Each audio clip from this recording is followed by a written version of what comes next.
बिस्मिल्लाहिर्रहमानिर्रहीम। अस्सलाम वालेकुम। पिछली वीडियो में हमने ये देखा था कि जोसेफ एंड्रयू के करैक्टर और उसका बैकग्राउंड। अब हम इसका यहाँ से स्टार्ट करते हैं। नावल की समरी शुरू होती है कि नावल के हीरो जोसेफ एंड्रयू को रिचर्डसन की पामेला का भाई दिखाया गया है। जोसेफ एंड्रयू भी अपनी बहन की तरह अपनी इज्जत के बारे में बहुत हसास है। जब वो 10 साल का था तो सर टॉमस बॉबी ने इसे अपने जानवरों की देखभाल के लिए मुलाजिम रख लिया था। फिर सर टॉमस बॉबी की बीवी लेडी बॉबी ने इसे अपना ज़ाती मुलाजिम बना लिया था। सर टॉमस बॉबी की वफ़ात के बाद लेडी बॉबी को जोसेफ एंड्रयू पर नवाज़ात बढ़ जाती हैं। एक दिन वो इसे अपने कमरे में बुलाती है और इसे वर्गलाने की कोशिश करती है। ताहम जोसेफ एंड्रयूज़ अपनी इज्जत बचाने में कामयाब हो जाता है। इस पर लेडी बॉबी सीखपा हो जाती है, यानी बहुत गुस्से में आ जाती है और इसे अपनी मुलाजमत से निकाल देती है और उसे घर छोड़ने का भी हुक्म दे देती है। चुनाचा जोसेफ लंदन से अपने गांव बॉबी हाल की तरफ सफ़र शुरू कर देता है। इस दौरान राइटर्स नावल के हीरोइन फैनी गुडविल से हमारा तारुफ कराता है। फैनी और जोसेफ बचपन से इकट्ठे पले बड़े होते हैं और एक दूसरे से मोहब्बत करते हैं, लेकिन इनके सरपरस्त और मुकामी फादर पार्सन एडम्स ने इन्हें इस वक्त तक शादी करने से रोक दिया था जब तक वो इस काबिल नहीं हो जाते कि अपने गुजर बसर के लिए कुछ कमा सके। जोसेफ लेडी बॉबी की मुलाजमत से निकाले जाने के बाद गांव का रुख करता है, लेकिन रास्ते में डाकू इसका तमाम मालो दौलत छीन कर ले जाते हैं, यहाँ तक कि इसके कपड़े तक उतरवा लेते हैं और इसे नंगा एक खाई में मरने के लिए फेंक देते हैं। ताहम करीब से गुजरने वाली एक बग्गी के मुसाफिर काफ़ी तगोपेश पसोपेश के बाद उसे अपने साथ ले जाते हैं और इसे एक इन में ले आते हैं। सराय की मालका मिसेस टाउवोज इसे अपने यहाँ रखने से इनकार कर देती है, लेकिन इनकी गरीब मुलाजमा बेटी उसे जगह दे देती है और डॉक्टर को बुलाकर इसका इलाज भी करवाती है। यहाँ फील्डिंग सोसाइटी की बेहसी पर शदीद तनकीद करता है, जहाँ लोग मटीरियलिस्टिक हो गए हैं और इंसानियत का जज्बा अमीर लोगों में बिल्कुल ही ख़त्म होकर रह गया है। इसी इनमें क़याम के दौरान इत्फाकन जोसेफ एंड्रयूज़ और पार्सन एडम्स हम पहले भी बता चुके हैं कि मुलाकात हो जाती है। पार्सन एडम्स लंदन में अपने सरमन्स की 3 किताबें फ़रोख्त करने जा रहा होता है। उसे यकीन है कि उसके ये सरमन्स अच्छी कीमत में फ़रोख्त हो जाएंगे। पार्सन एडम्स एक सादा, नेकसीरत और सखी इंसान है और अपनी गुर्बत के बावजूद जोसेफ एंड्रयूज़ की मदद करता है। वो अपनी सारी जमा पूंजी जो तकरीबन 9 शिलिंग और 3.5 पाउंड्स होती है, इसके हवाले कर देता है। जोसेफ और एडम्स के इनमें क़याम के दौरान कई दिलचस्प वाक़यात रूनमा होते हैं। सबसे पहले वो चोर जिसने जोसेफ की रकम चुराई होती है वो पकड़ा जाता है, लेकिन वो रात को फिर भाग जाता है। फिर इनकी मुलाजमा बेटी जो जोसेफ को पसंद करने लगती है, वो भी जोसेफ को वर्गलाने की कोशिश करती है। ताहम जो जोसेफ फैनी से अपनी मोहब्बत की वजह से इसके बहलावे में नहीं आता, बेटी मायूस होकर कमरे में चली जाती है, जहाँ इसकी मालका इसे मिस्टर टाउवोज के बिस्तर से पकड़ लेती है। मिसेस टाउवोज बेटी को मारना चाहती थी कि पार्सन एडम उसे बचा लेता है। मिसेस टाउवोज इस शर्त पर अपने खामंद को माफ़ करती है कि वो बकिया ज़िंदगी इस वाक़े को याद करके शर्मसार होता रहेगा। इसी इन पर क़याम के दौरान पार्सन एडम्स की मुलाकात एक कुतुब फरोश यानी बुक सेलर से होती है और एक दूसरे पार्सन से भी होती है जो इसके सरमन्स का मजाक उड़ाते हैं, लेकिन पार्सन एडम्स तहिया किए हुए है कि वो लंदन जाएगा और अपने सरमन्स की किताबें ज़रूर फ़रोख्त करेगा। लेकिन फिर उसे पता चलता है कि इसके सरमन्स की किताबें तो घर पर ही रह गई हैं, क्योंकि इसकी बीवी ने सामान में बांधना भूल गई थी। चुनाचा एडम्स ने भी वापसी का सफ़र शुरू कर दिया है। जोसेफ अब पार्सन एडम्स के घोड़े पर सफ़र करता है, जबकि पार्सन एडम एक कोच में मिसेस स्लिपस्लॉप और एक अजनबी खातून के साथ सफ़र शुरू करता है। मिसेस स्लिपस्लॉप लेडी बॉबी की नौकरानी है और वो भी जोसेफ पर लट्टू ही है। आय हाय। जब इनकी बग्गी एक शानदार मकान के सामने से गुजरती है तो इस अजनबी औरत को एक बदकिस्मत लड़की की कहानी याद आ जाती है जो अपने महबूब से बेवफाई की मुरतकब होती है। एडम्स के तजस्सुस पर वो अजनबी खातून इस लड़की जिसका नाम लियोनारा है की कहानी बयान करती है। अगरचा कि इस कहानी का नावल के प्लाट से कोई ताल्लुक़ नहीं है, लेकिन फील्डिंग ने एपिक लिखने की रवायात की पासदारी करते हुए अपने नावल में 3 ऐसी कहानियाँ बयान की हैं।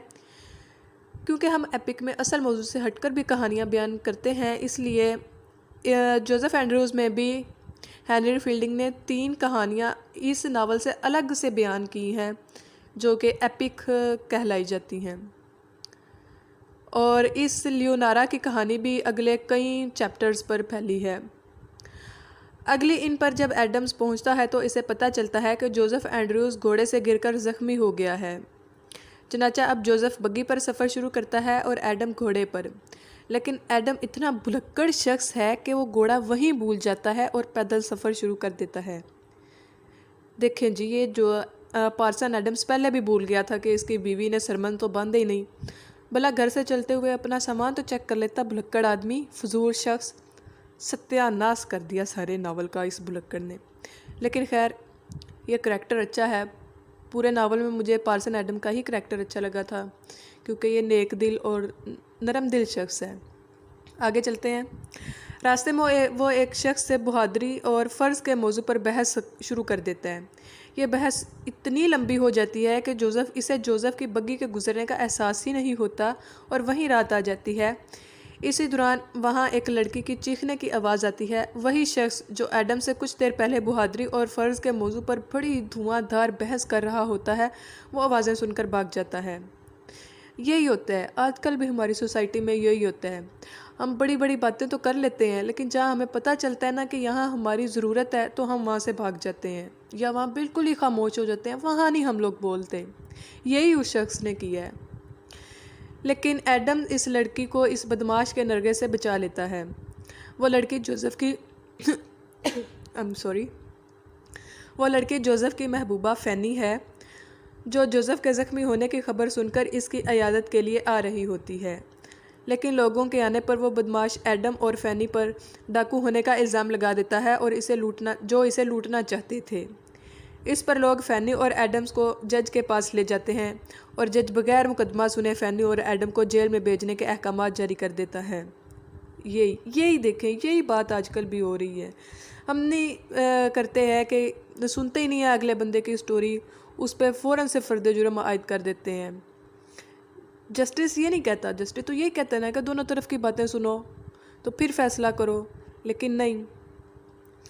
आगे चलते हैं। ताहम इस मौका पर एक स्क्वायर की मुदाखलत पर इनकी जान छूट जाती है।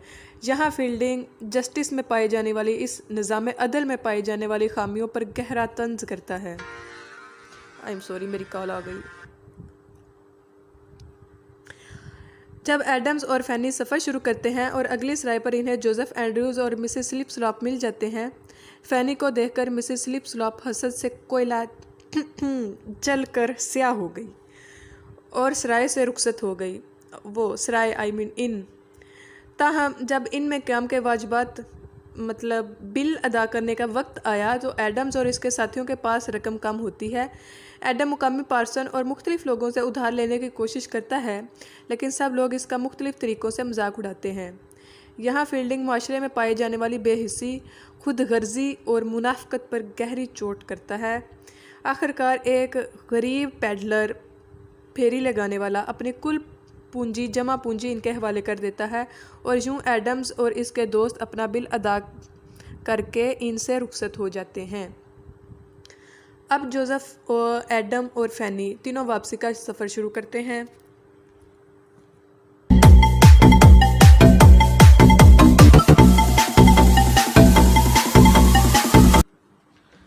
आई एम सॉरी स्टूडेंट्स, मेरी कॉल आ गई थी बाबा की। अब बंदा बाबा की कॉल तो नहीं ना मिस कर सकता। Let's start. अब जोसेफ और एडम और फैनी तीनों वापसी का सफ़र शुरू कर देते हैं। रास्ते में वो एक जगह रुककर आराम करना चाहते हैं। इन्हें आवाज़ सुनाई देती है कि जो भी आए इसे मार दो। यह सुनकर वो एक करीबी घर में पनाह लेने के लिए भाग जाते हैं। घर का मालिक मिस्टर विल्सन है जो इन्हें अंदर ले जाता है। मिस्टर विल्सन इनको बताता है कि दरअसल ये भेड़ें चराने वालों का एक गिरोह है जो किसी इंसान को नहीं बल्कि भेड़ों को कत्ल करने की बात कर रहा था। एडम और इसके साथी मिस्टर विल्सन के यहाँ रात गुजारते हैं। इसी दौरान मिस्टर विल्सन इन्हें अपनी ज़िंदगी की कहानी सुनाता है। और ये देखें, ये एपिक लिखने की रवायात की पासदारी करते हुए फील्डिंग ने दूसरी कहानी नावल में शामिल की है जिसका भी ज़ाहरी तौर पर नावल के प्लॉट से कोई ताल्लुक़ नहीं है। मिस्टर विल्सन की कहानी खुद फील्डिंग के हालात ज़िंदगी से खासी मुमासलत रखती है। काफ़ी सिमिलैरिटीज़ हैं मिस्टर विल्सन की स्टोरी में और हेनरी फील्डिंग की स्टोरी हकीकी लाइफ स्टोरी में। जब मिस्टर विल्सन 16 साल का था तो इसका बाप वफात पा गया। इसके बाप ने इसके लिए थोड़ी सी विरासत छोड़ी थी। चनाचा विल्सन ने स्कूल छोड़ा और लंदन चला गया। वहाँ उसने वो लिबासो अतवार अपनाने की कोशिश की जो ख़वातीन को मुतासर करने के लिए ज़रूरी समझे जाते थे। इसने कर्ज लेकर अपनी ज़ाहरी आन बान बरकरार रखने की कोशिश की, लेकिन एक दो ख़वातीन के साथ पूरे तजर्बात होने के बाद वो माशी तौर पर कंगाल हो गया और आखिरकार आज़ाद ख्याल और जुआरियों के घरों में शामिल हो गया। इसने खुद राइटर की ही तरह सहाफ़त के ज़रिए ड्रामे लिख कर पैसे कमाने की कोशिश की, लेकिन नाकाम रहा। इसने एक लॉटरी टिकट ख़रीदा, लेकिन भूख के हाथों मजबूर होकर उसे भी फ़रोख्त कर दिया। आखिरकार इसे कर्ज ख्वाहों ने जेल पहुंचा दिया। जेल में उसे खबर मिलती है कि उसके लॉटरी टिकट पर, जिसे इसने खाना खाने के लिए फ़रोख्त किया था, 3000 पाउंड का इनाम निकल आया है। विल्सन ये सुनकर सख्त मायूसी का शिकार हो जाता है, लेकिन इनाम पाने वाले शख्स की बेटी को जब इसके हालात मालूम होते हैं तो वो इसकी मदद करती है और आखिरकार इससे शादी कर लेती है। इन तमाम मुआशी और समाजी मुश्किलात से गुजरने के बाद विल्सन शहरी ज़िंदगी से काफ़ी मायूस हो जाता है और अपनी नई बीवी के साथ गांव की पुरसकून ज़िंदगी में रहाइश इख्तियार कर लेता है, जहां अब उसकी मुलाकात जोसेफ, फैनी और एडम से हो रही है। ताहम इस पुरसकून ज़िंदगी में इसे एक दुख का सामना करना पड़ता है और वो ये कि इसका सबसे बड़ा बेटा अगवा हो जाता है। इस वाक़ये का नावल के प्लॉट से गहरा ताल्लुक़ है। चुनांचे हम कह सकते हैं कि अगरचे फील्डिंग ने एपिक की रवायात की पासदारी में प्लॉट से हट कर कहानियाँ शामिल की हैं, लेकिन वो प्लॉट से इतनी भी गैर मुतल्लिका नहीं हैं। किसी न किसी हद तक तो इनका ताल्लुक़ नावल के ओरिजिनल प्लॉट से तो मिल ही जाता है। अगली सुबह विल्सन एडम से वादा करता है कि वो इसे मिलने इसके गांव आएगा। यूँ जोसेफ, फैनी और एडम रुखसत हो जाते हैं। रास्ते में इन्हें शिकारी कुत्तों से लड़ाई का सामना करना पड़ता है और फिर एक मुकामी ज़िम्मेदार स्क्वायर के यहाँ इन्हें ज़िल्लत का सामना करना पड़ता है। फील्डिंग दोबारा सोसाइटी में पाई जाने वाली बेहिसी, मुनाफ़कत और करप्शन पर गहरा तंज करता है। स्क्वायर एडम और जोसेफ पर फैनी को अगवा करने का इल्ज़ाम लगाकर खुद फैनी को अगवा करने की कोशिश करता है, लेकिन लेडी बुबी का मुंशी पीटर पाउंस, जो इस दौरान वहां आ जाता है, फैनी को बचा लेता है। ये पिछली वीडियो में मैंने बताया था कि पीटर पाउंस के आदमी इसको बचाते हैं, फैनी को, लेकिन पीटर पाउंस खुद की भी उसकी नीयत इतनी कोई साफ़ नहीं होती है। वो भी फैनी से बुरा करना चाहता है, लेकिन यूँ वो चारों अपने गांव बूबी हाल की तरफ सफ़र शुरू कर देते हैं। जोसेफ को वापस गांव में देखकर लेडी बूबी गुस्से, नफ़रत, गुरूर और मोहब्बत के मिले जुले जज्बात से भर जाती है। ये कैसे जज्बात है जिसमें नफ़रत भी है, गुस्सा भी है, गुरूर भी है, मोहब्बत भी है? I can't understand. So guys, if you guys understand then comment in comment section, let me know, मैं भी देखूं। ओके, आगे चलते हैं। अगले दिन पार्सन एडम जोसेफ और फैनी की मंगनी का ऐलान कर देता है, जिस पर लेडी बॉबी पार्सन एडम को बुलाकर इसे लान तान करती है, लेकिन वो टस से मस नहीं होता। इस पर वो वकील लॉयर स्काउट की खिदमत हासिल करती है, जो फैनी और जोसेफ के ख़िलाफ़ चोरी का एक झूठा मुकदमा बना देता है ताकि इस शादी को कैंसिल किया जा सके। 3 दिन बाद लेडी बूबी का भतीजा मिस्टर बूबी वहाँ आ जाता है। ये वही मिस्टर बूबी आया है जो जोसेफ की बहन पामेला का शोहर है। रिचर्डसन के नावल पामेला में जो पामेला है, ये उसका शोहर है और वो इस जज जो जोसेफ और फैनी के मुकदमा की समाअत कर रहा है, इसका वाकिफ़कार है और यूँ वो जोसेफ और फैनी के मिलाप का वादा करता है। एडम जोसेफ को अपनी किस्मत पर सब्र करने की तलकीन करता है और इससे नसीहत करता है कि वो खुदा की मर्ज़ी को कबूल करे और अपने जज्बात पर थोड़ा काबू पाए। इस दौरान जब एडम ये लेक्चर दे रहा होता है तो इसे खबर मिलती है कि इसका बेटा डूबकर मर गया है। इस पर एडम अपने जज्बात पर काबू नहीं रख सकता और वो वाही तबाही करने लगता है। आई मीन, जो हमारे यहाँ होता है ना, डेथ पे कोई मर जाता है तो कैसे औरतें बैन करती हैं, यही एडम करता है। लेकिन फिर इसे इतला मिलती है कि पहली खबर गलत थी और इसका बेटा मरा नहीं, बल्कि उसी गरीब फेरी वाले ने, आई मीन वो पुअर वेंडलर पेडलर जिसने पहले इन्हें रकम दे के बचाया था, इनका इन्होंने रेंट दिया था, वही वही पुअर वेंडलर ने इन्हें फिर इसके बेटे को बचा लिया था। दैन लेडी बुबी आखिरी कोशिश के तौर पर एक चैन छबीले नौजवान, वाह चैन छबीला नौजवान बियो डायडेपर को लाती है ताकि वो फैनी को वरगला सके। डायडेपर और जोसेफ के दरमियान लड़ाई होती है और आखिरकार लेडी बुबी और डायडेपर गुस्से में रुखसत हो जाते हैं। चलो जान छुट्टी, एक दफ़ा फिर आगे फिर चली गई। लेडी बुबी को देखकर वो गरीब पुअर पैडलर एक कहानी बयान करता है। ये नावल में एपिक की रवायात की पासदारी में तीसरी नावल के प्लॉट से हटकर कहानी है। वो पैडलर बताता है कि वो फ़ौज में था कि इसकी मुलाकात एक औरत से हुई जो इसके साथ आखिरी लम्हे तक बतौर बीवी के रहती रही। ताहम मरने से पहले इसने बताया कि इसने एक लड़की जिसका ताल्लुक़ एंड्रयूज़ ख़ानदान से था उसको शेर ख्वारगी की हालत में ही अगवा कर लिया था और इस बच्ची की एक दूसरी बहन भी थी जिसका नाम पामेला था। इसने वो अगवा शुदा बच्ची सर टॉमस बुबी को फ़रोख्त कर दी थी। इस बात से वाज़ह हो गया कि फैनी दरअसल पामेला और जोसेफ की बहन है। लो जी, नया ट्विस्ट आ गया, बेचारा जोसेफ। यह सुनकर फैनी तो बेहोश हो गई और जोसेफ का रंग ही जर्द पड़ गया, जबकि पार्सन इस बात पर शुक्र बजा लाया कि वह बड़े गुनाह का मुरतकब होने से बच गया। इसका शुक्र करना, पार्सन एडम का शुक्र करना बनता है क्योंकि शादी तो वही करवा रहा था ना। लेडी बुबी, लो ये फिर आ गई। लेडी बुबी जो अब तक सख्त मायूसी का शिकार थी, जब उसे यह खबर मिलती है वो बेहद खुश हुई, जबकि बियो डायडेपर ने फैनी को अगवा करने की कोशिश की लेकिन नाकाम रहा। अगले दिन पामेला के वालिदैन गैफर और गैमर एंड्रयूज़ वहाँ आते हैं। मिस्टर एंड्रयूज़ ने अपने किसी भी बच्चे को अगवा हो जाने के वाक़े की तरदीद कर दी। उसने कहा कि मेरा तो कोई बेटा नहीं अगवा हुआ, लेकिन मिसिस एंड्रयूज़ ने फौरी तौर पर फैनी को गले लगा लिया। इसने बताया कि दरअसल इसकी बेटी पैदाइश के फ़ौरन बाद खो गई थी, लेकिन चूंकि इसका शोहर इस वक्त शहर में ना था और वो लोग जिन्होंने इसकी बेटी को अगवा किया था वो इसकी जगह एक बीमार लड़के को डाल गए थे, इसलिए इसने अपने खामंद को इस बार ये बात छुपाई रखी और इस लड़के के यानी जोसेफ, वो जो लड़का वो डाल गए थे, जोसेफ की अपने बेटे की तरह परवरिश की। चलो शुक्र है जोसेफ को कुछ हौसला हुआ। मज़ीद पूछने पर पता चला कि इस लड़के के सीने पर स्ट्रॉबेरी का निशान है और इस पर एडम को मिस्टर विल्सन के बेटे के खो जाने की कहानी याद आई। देखा, निकल आया ना, मिस्टर विल्सन की कहानी का गहरा इस प्लॉट से ताल्लुक़ था। इत्फाक से मिस्टर विल्सन इसी दौरान खुद वहाँ आ गए और उन्होंने जोसेफ को फ़ौरन अपने बेटे के तौर पर पहचान लिया। ले, बंदा पूछे जब ये पहले तेरे पास गया था तब नहीं था पहचान सकता? मैं इतना बड़ा इशू क्रिएट कर दिया, मुझे इतना नावल पढ़ना पड़ा और मेरी तरह आप लोगों को भी। खैर पढ़ लेना, अच्छा नावल है, नंबर भी ले लेना। यूँ सबने खुशी और हैरत का इजहार किया सिवाय लेडी बुबी को जो गुस्से में वहाँ से रुखसत हो गई।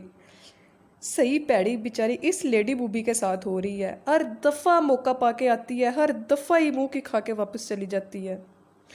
आखिर मिस्टर बुबी की कोशिशों से जोसेफ और फैनी की शादी हो जाती है, शुक्र। मिस्टर बुबी पार्सन एडम को भी 130 पाउंड सालाना का गुजारा अलाउंस देने का ऐलान करता है, जबकि लेडी बुबी वापस लंदन लौट जाती है जहाँ की रंगीनियों में वो जल्द ही जोसेफ को भूल जाती है। आ गई ना अपनी औकात पे। जोसेफ अपनी बीवी को जहेज़ में मिलने वाली रकम से थोड़ी सी ज़मीन खरीद देता है। राइटर आखिर में रिचर्डसन के नावल पामेला के हवाले से तंज़िया कहता है कि यह कहानी का इख्तिताम है और इसके बाद कोई और इंजाम ना होगा। वाह, वेरी नाइस नावल। आप लोग मुझे बताना कि कैसा लगा, और हाँ, अगर अभी तक आपने मेरे चैनल को सब्सक्राइब नहीं किया तो please do subscribe and click the bell icon. और मैं आगे बहुत सी लिटरेचर के हवाले से और राइटिंग्स के हवाले से वीडियोस अपलोड करने वाली हूँ, तो if any case you don't wanna miss, then click the subscribe button and bell icon. Hope see you next, inshallah.